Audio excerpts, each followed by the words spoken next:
Good morning.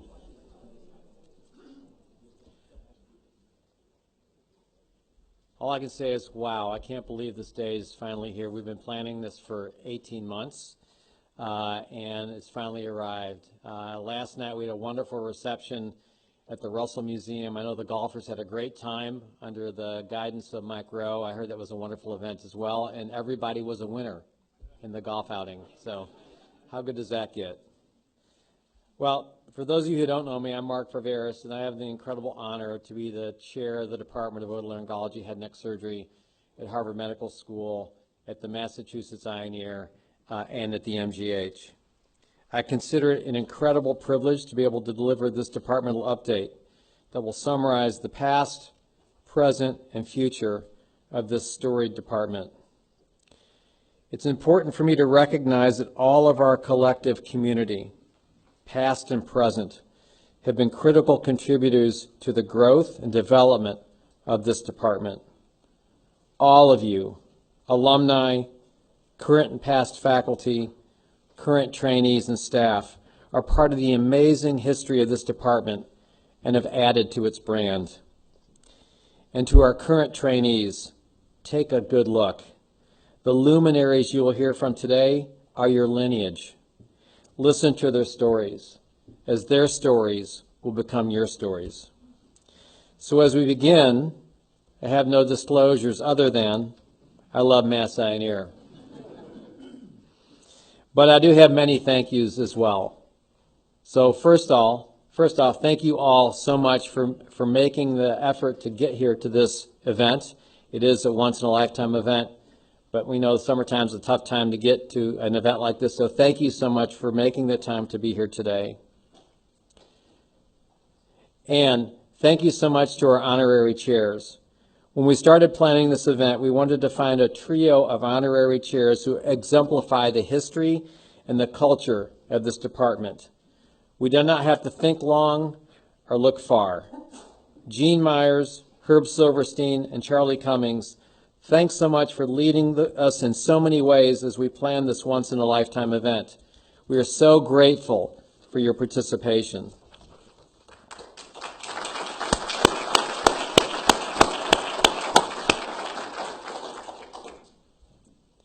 And thanks so much for our planning committee, a huge list of our alumni who helped us get the vote out and raised awareness of this event by recruiting their classmates. Thank you so much to you all. And thank you to our distinguished speakers. Thanks for your efforts to get here, for putting your talks together, and for being the cornerstones of this amazing symposium. I can't wait to hear your talks. Thanks so much to my two co-chairs, Greg Randolph, Mike Rowe. I couldn't have done this, we could not have done this without you, your input, your insight, your effort. Thank you so much to you both.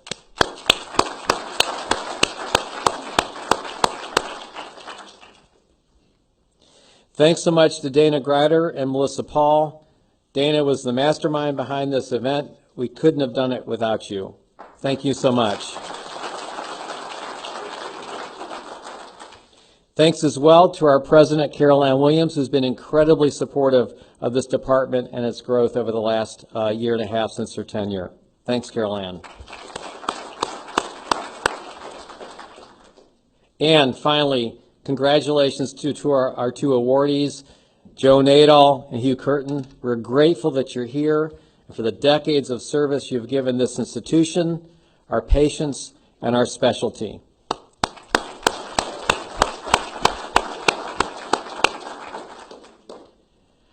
Okay, so a bit about the update. How did it all begin? Jeffries and Reynolds started a one-room clinic for the management of eye diseases at Scully Square in 1824. It's basically where the current government center is. Over the next 200 years, the location of the Eye and Ear has changed from Scully Square to Charles Street, basically, which is where the Jeffries house was, where the nursing dorm was, to its current location now. And as many of you recall, obviously in 1973, we put a 12-story tower up on top of the existing building to give us the current structure we have today. We are academic medicine, and like all of academic medicine, we are in the midst of corporate change. And so we are now part of Mass General Brigham, which is our parent corporate organization, founded by MGH and the Brigham. We are part of this system, and it's been overwhelmingly positive for this institution. We've never seen more patients. We've never done more research than we are right now, and the hospital has never been more successful than it is right now. So MGH and the Brigham putting together Mass General Brigham has been a really positive thing for this hospital. We have an incredible timeline that our team has put together, which is a lot here, so I'm just going to hit some highlights. As I mentioned, 1824, Reynolds and Jeffries found their clinic in Scully Square. In 1833, Henry Artemus Ward is appointed the Assistant Surgeon for Diseases of the Ear. It's the first surgical position at this hospital dedicated to caring solely for ear patients. In 1876, Henry Witherington Bradford is appointed as the first oral extern, which is the equivalent of a resident or fellow. And so this training program is almost 200 years old, or almost 150 years old. And in 1888, Clarence Blake is appointed as the first professor and chairman of the Harvard Medical School Department of Otology. This department will go through many name changes over the 200 years of its existence, and you'll see as we talk more. In 1891, we developed two separate training programs, one for the eye, one for the ear. In 1892, Frederick Jack does the first stapedectomy in the United States. In 1903, Harris P. Mosier starts his famous anatomy course and otolaryngology course, which runs until 1939. In 1907, Clarence Blake becomes the first incumbent of the newly created Walter Augustus Lecomte Chair. In 1921, Harris Mosier is named Chief of Otolaryngology. Soon after, he founds the American Board of Otolaryngology. In 1922, Isabel Kerr becomes the first woman otolaryngologist appointed to our staff. In 1930, Veritas Kazanjian becomes the first head of plastic operations at Mass Eye and Ear. He goes on to become Harvard's first professor of plastic surgery. In 1932, Harris Mosier becomes the first chief of otology and laryngology, another name change. And in 1939, Leroy Schall becomes chief and chair of otology and laryngology. He forms an alliance with MIT that ultimately leads to the development of the Eaton Peabody Laboratory. In 1941, Julio Cudevo is our first Hispanic trainee. In 1947, Albert Ho becomes our first Asian trainee. In 1952, William Montgomery enters the residency here. He goes on to become our specialty's greatest innovator. In 1958, Nelson King founds the Eaton Peabody Lab. In 1961, Hal Schutnick becomes chief and establishes the otopathology laboratory, which has become the vanguard of otopathology research worldwide. In 1963, his partner Robert Camira establishes the electron microscopy laboratory. In 1976, Elaine Carroll becomes the first female otolaryngology resident. Sorry, I missed Earl Jackson. In 1967, becomes our first African-American scrub nurse. He goes on to be Monty's right-hand man and helps Monty develop surgical techniques and training residents for the rest of his career. In 1980, Mike Williams becomes the first African-American trainee in our program. In 1984, Joe Nadal does the first cochlear implant in New England. And then in 1985, he goes on to become chief and chair and the Lecomte professor here. Aaron Thornton and Barbara Herman develop the Algo infant hearing screening, changing the paradigm for screening newborn hearing. And Parvis Janfaza affectionately known as Dr. J, joins our staff. In 1992, Sawmill Merchant joins our faculty, becomes eventually director of the otopathology laboratory, and makes key contributions to the understanding of middle ear disease. In 1996, Charlie Lieberman becomes the next director of the Eaton Peabody Lab. In 1998, Amy Lai becomes the first known Asian woman to complete the residency here. In 2003, Stefan Heller leads a research team in EPL that discovers stem cells in the inner ear that can be converted into hair cells, unlocking the mystery of how to do regeneration of the cochlea and inner ear. In 2014, Brad Welling becomes chief. I'm so grateful for Brad to recruit me in 2015. And also in 2015, Tessa Hadlock becomes the first woman appointed as professor of otolaryngology at Mass Eye and Ear. In 2020, Christina Samoyan leads a clinical trial using AI to better diagnose laryngeal dystonia. In 2021, I become chair, and Hernata Knoll becomes our first Latinx female trainee. In 2022, Chris Hartnick releases the results of a trial using hypoglossal nerve stimulator in children with Down syndrome and obstructive sleep apnea, and as a result of that trial, the FDA approves the use of that device for that group of kids. Also the same year, Charlie Lieberman wins the Scientific Grand Prize for his seminal contributions in the discovery of synaptopathy and hidden hearing loss. 2023, Kirsten Burks becomes our first African-American woman to graduate the program. We are so delighted that Kirsten's coming back as faculty later this summer. Dan Pauly becomes the next leader of the Eaton Peabody Laboratory and leads a $10 million renovation of the labs. And lastly, this year, Stacy Gray is named the 6th Augustus LeCompte Professor. Way to go, Stacy. Our faculty. Our faculty are spread across 5 affiliates of Harvard Medical School: Mass Eye and Ear, the Brigham, MGH, B.I. Lahey System, and Boston Children's Hospital. All told, we have 198 academic faculty. At Mass Eye and Ear, we have 79 clinical faculty, 37 research faculty. You see our male to female ratio 86 to 33. We also have a team of 59 audiologists, 8 speech and language pathologists, and a staff that supports us of 851. When we look at our academic faculty by rank, you can see that our largest group is part-time instructors.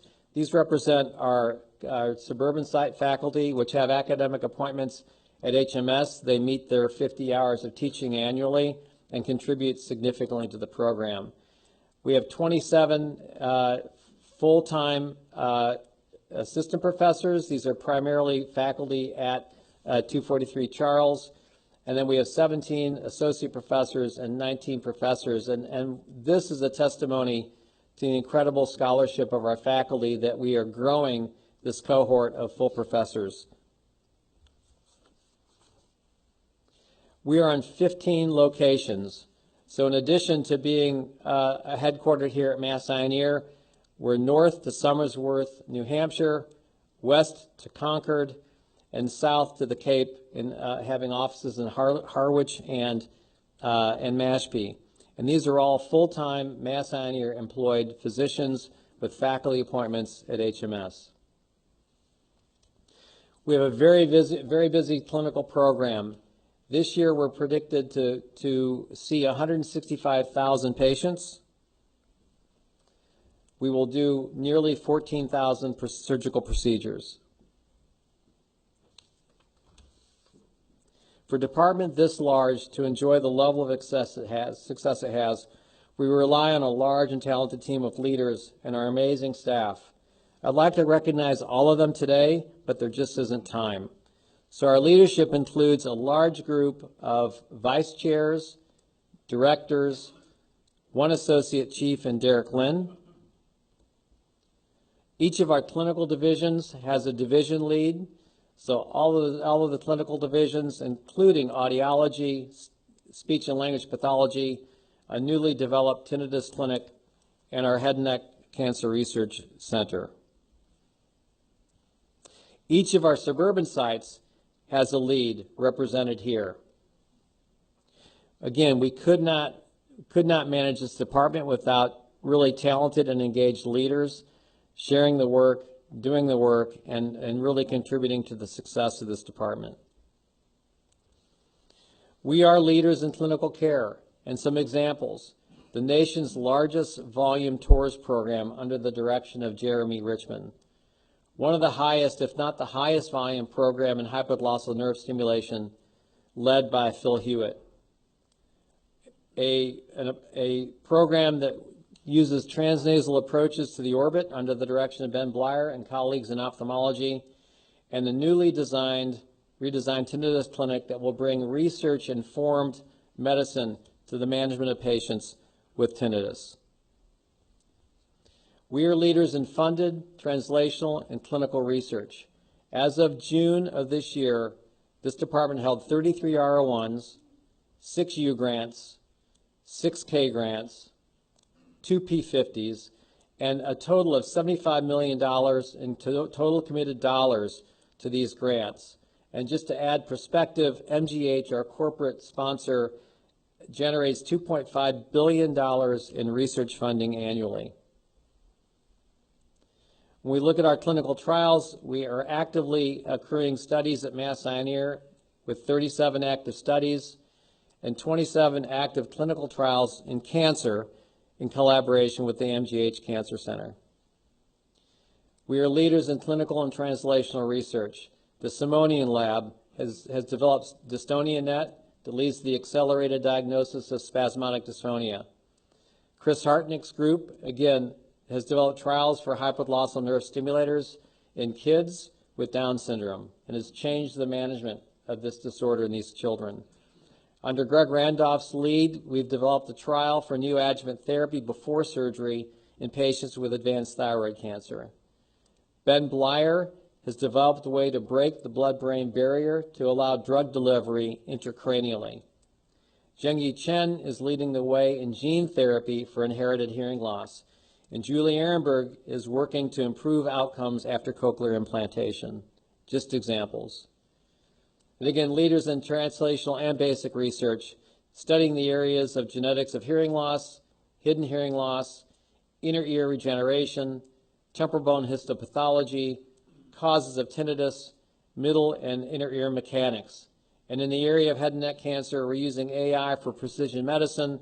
We're developing techniques to allow molecular-based intraoperative surgical guidance, and we're using liquid biopsies in HPV-positive cancers. Our faculty, or our trainees, we have a combined program in otolaryngology, head and neck surgery. Our residents rotate here, MGH, the Brigham and Children's Hospital. We take 5 residents a year. We have 2 research residents and 25 residents, clinical residents at any given time.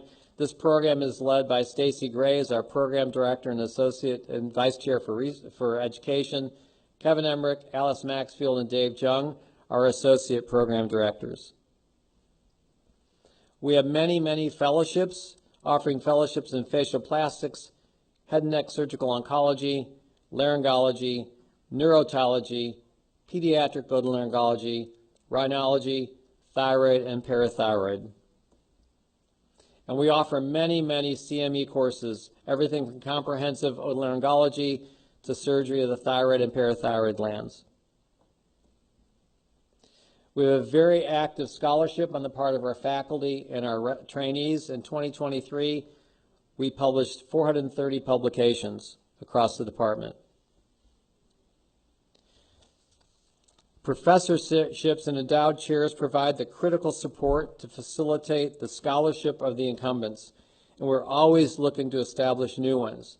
So we have 8 Harvard Medical School professorships, and we have a dozen endowed Mass Eye and Ear chairs. And we are so thrilled that in the last year, we developed 5 new chairs. And we're so grateful to Gene Myers, who established the Gene N. and Barbara L. Myers Chair of Head and Neck Surgery. Herb Silverstein established the chair in otology and neurotology. The Yates just established a chair in otolaryngology. Just this week, we celebrated the Anson Foundation chair in otolaryngology. And our board chair, Bob Atchison, has established the Atchison Family Chair in otolaryngology, head and neck surgery, which is really seated by our Toth Lab director. Philanthropy is absolutely critical to our ability to grow new programs and support the existing ones. So many of you have generously made gifts around this event, led by the incredible generosity of our honorary chairs, Drs. Myers, Silverstein, and Cummings. Thank you so much for your support. We wouldn't be the department that we are without it. In the last 10 years, our development team, led by Melissa Paul, has raised $105 million. I know Melissa would say this is all about great doctors taking great care of patients, great researchers doing fantastic work. Of this $105 million, 20 was in one anonymous gift that established an endowment, led to recruitments, and helped us support chairs in hearing and balance. We received $8 million for the support of the Lauer Tinnitus Research Center, $8 million to establish the Toth Head and Neck Cancer Research Center, $2 million in the Eaton Peabody Lab renovations, and overall 12 endowed Mass Eye and Ear chairs as a result of the work done over the last 10 years. We're very involved in community service. We have become the otolaryngology service for the Boston Healthcare for the Homeless program under the leadership of Greg Randolph. We do community screenings in both audiology and head and neck cancer screening in the community. And under Dave Shea's leadership, we provide training to surgeons around the world, both in country, and we've established a global surgery fellowship where we bring surgeons from their home country here for an immersive observational experience at Mass Eye and Ear. We are continually working to develop a more diverse workplace. Heidi Nakajima serves as our Vice Chair for Diversity, Equity, and Inclusion. We've established an evaluation process of holistic evaluation of our residency candidates. This summer, in an effort to increase experience and exposure to science, we have 2 summer research programs bringing underrepresented young people into the laboratories in the EPL to get an exposure to research. Under Greg Randolph's lead, we've established a Rebecca Crumpler Fund. Rebecca Crumpler was the first African-American physician in Boston. We have established this fund to help support underrepresented trainees and faculty. What is our vision for the next 200 years? To become the world's most impactful Department of Otolaryngology, Head and Neck Surgery. What is our mission? To put patients and their care as our priority, to provide opportunity equally to all those we encounter, including our patients, staff, trainees, and faculty, to provide the world's very best otolaryngologic, audiologic, voice and speech care, to relentlessly innovate and pursue discovery that changes lives globally, to train tomorrow's leaders in healthcare delivery, discovery, and change, and to do all this with kindness and an overarching culture of justice and inclusion. And we can only do this with your continued support and involvement. We are the torchbearers of Mass Eye and Ear's legacy, built by those who came before us. And I invite all of you to walk with us as we carry the torch of this legacy forward. Thank you so much.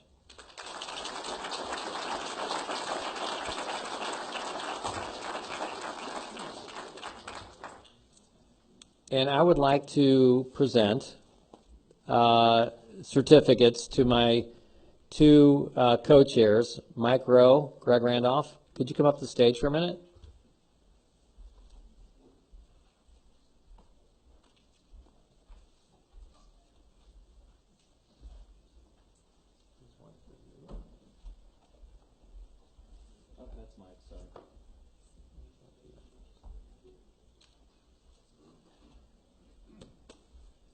So in appreciation for your efforts to help us put this entire event together, we have these beautiful certificates. I'll get that later. For you, commemorating the event. Thank you.